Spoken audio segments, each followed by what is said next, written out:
If you've played miniature war games, you've come across movement trays. In fact, one of my favourite memories from the old Warhammer Fantasy was meticulously organising my miniatures on their movement trays and, shuffling them around the battlefield as the standard bearer repeatedly fell over. You can use anything as a movement tray really, and 3D printing has made them even more accessible. These kinds of trays are cheap and perfectly serviceable. You can even add some basing around the edges to match your army. But if you watch my videos, I'm really into magnets on bases for storage and transport, so I kind of wanted to find something that would combine those two things. Really marry the concepts together. Enter Mini Mag Tray.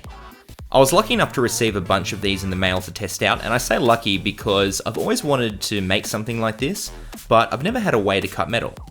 And straight off the bat, I really like the quality of these. I mean, they're metal, so they're obviously sturdy, and that gives them a good weight and premium feel too. But to be fair, I wanted to talk about the pros and cons of something like this. Firstly, I love how when the magnetized minis are attached, they sit flush with the base, so you can't really see any edge. That makes for a really striking look on the battlefield. There are two options for moving them around. You can have the trays with this bar attached, and then you can just bend it up. At first I thought this would look a bit obtrusive, but you really can't notice it once everything is in there, and I think that's pretty awesome.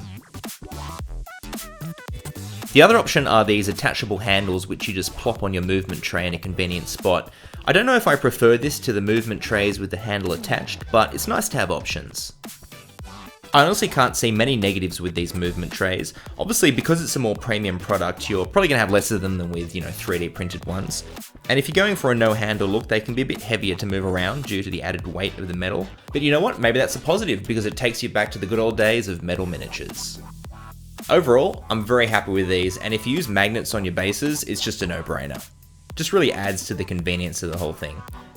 Anyone looking to upgrade their movement tray game should check these out at the links below. Thanks for watching, don't forget to like and subscribe if you found this video useful, and we'll see you next time on the Hobby Grotto.